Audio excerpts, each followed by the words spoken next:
Un lector de Así Prensa me pregunta cómo leer la Biblia y me pregunta porque me dice que está meditando en el capítulo 5 de la carta del apóstol San Pablo a los Gálatas y encuentra que algunos textos tienen, por ejemplo, asteriscos, otros textos están en negritas y otros textos están en cursivas, etc.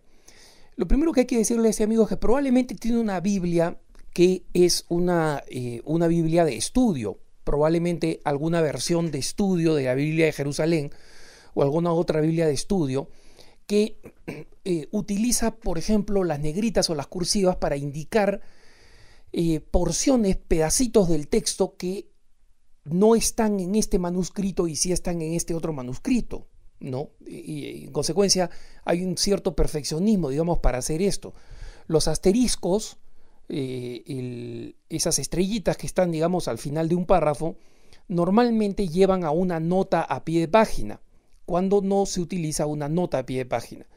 En la Biblia de Jerusalén, algunos pueden ver que existen algunos pasajes, algunos textitos bíblicos del Antiguo o del Nuevo Testamento en el borde de la Biblia, al costado.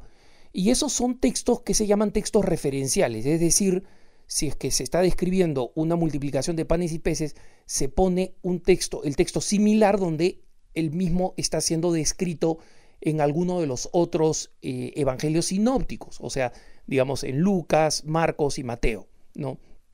O se refieren a textos del Antiguo Testamento en los que hay una profecía o una afirmación que tiene que ver con ese pasaje del Evangelio, ¿no? Si es que Jesucristo, por ejemplo, está mencionando, se os ha dicho, ¿no? Y menciona el Antiguo Testamento, en estas Biblias, como la Biblia de Jerusalén, ofrece los textos al costado para que el texto del Antiguo Testamento, para que el lector sepa a qué frases está recibiendo Jesucristo en el Antiguo Testamento.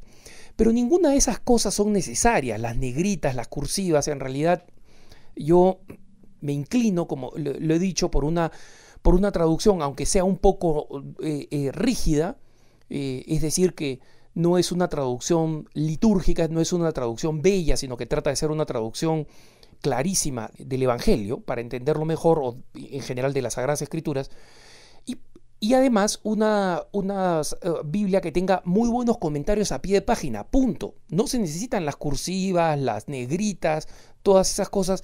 Esos son para expertos bíblicos, biblistas que quieren saber específicamente, digamos, ok, a qué manuscrito voy de los manuscritos que existen, porque, como saben, de la Sagrada Escritura existen muchas versiones, del Antiguo Testamento especialmente.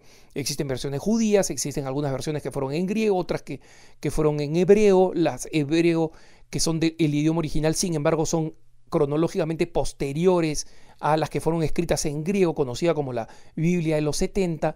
Entonces es un poco complicado. Lo último que quiero hacer es confundirlos, hermanos, pero quiero explicarles que los estudios bíblicos son muy complejos, muy complicados.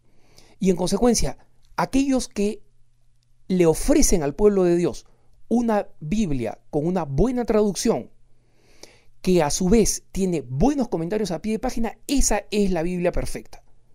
Y obviamente no existe pues la Biblia perfecta en el sentido que tenga la mejor traducción y al mismo tiempo los mejores comentarios, pero lo más cercano a una Biblia de ese tipo que yo conozco, y lo he dicho múltiples veces, es la Biblia de Monseñor Juan Straubinger. Sé que un grupo de fieles está lanzando una nueva edición impresa, pero la versión existe en internet, existe una aplicación bíblica para dispositivos móviles con esta versión y los comentarios a pie de página. Con los evangelios muy pronto vamos a sacar todo el Nuevo Testamento de la Biblia de Monseñor Juan Straubinger, ¿no? Entonces, esta es la Biblia que yo recomiendo, la Biblia de Monseñor Juan Straubinger. Y en consecuencia, el que quiere leer y estudiar e interpretar las Sagradas Escrituras,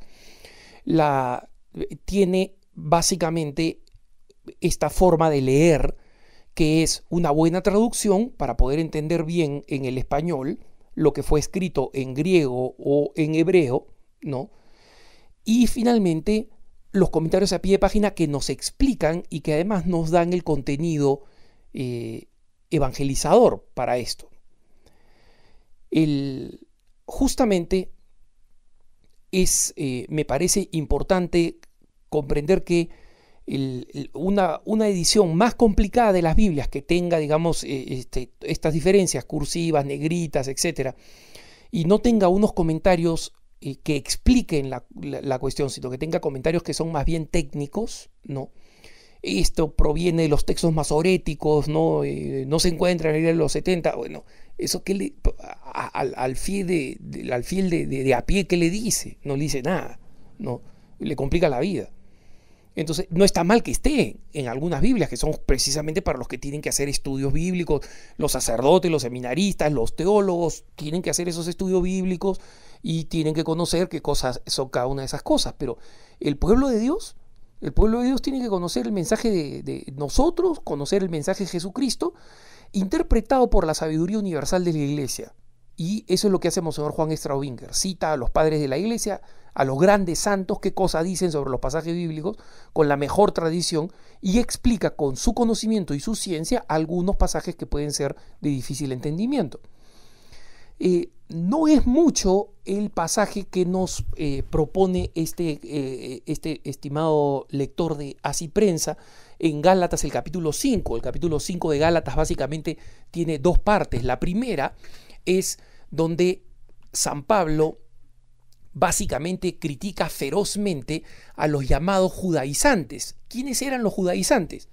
Los judaizantes eran aquellos que creían que los paganos que se convertían al cristianismo, antes de hacerse cristianos tenían que hacerse judíos. Y entre otras cosas, tenían que seguir el ritual judío de la circuncisión, es decir, de cortarse el prepucio, los varones, el prepucio del miembro viril. Entonces, lo que hace San Pablo es hacer una burla de qué tiene que ver la circuncisión con la incircuncisión. Por eso habla de la circuncisión y de la incircuncisión, porque está criticando a los judaizantes. Él lo que está diciendo es, mira, a nosotros nos convierte la fe, no esos rituales de circuncidarse o no circuncidarse. Creer y seguir a Jesucristo, punto. Esa es la primera parte del capítulo 5.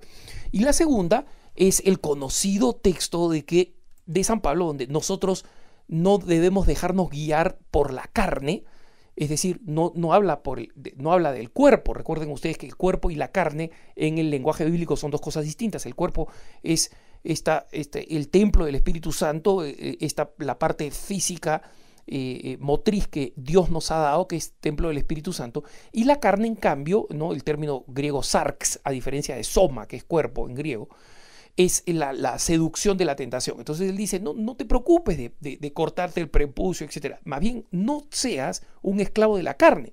Y ahí dice, las obras de la carne son el adulterio, la fornicación, la homosexualidad, la inmundicia, la idolatría, las hechicerías, las enemistades, los pleitos, celos, iras, contiendas, disensiones, herejías, envidias, homicidios, borracheras, orgías y cosas semejantes a estas, dice San Pablo. Estoy leyendo.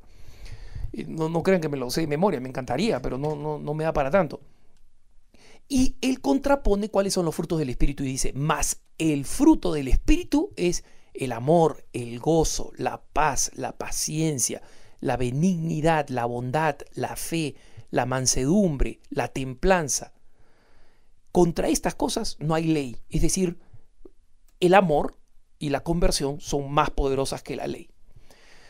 Esto es mucho más fácil entenderlo cuando se lee en una buena Biblia católica, como la Biblia de Straubinger.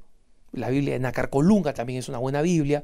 La edición anterior, previa de la Biblia de Jerusalén también es una buena Biblia.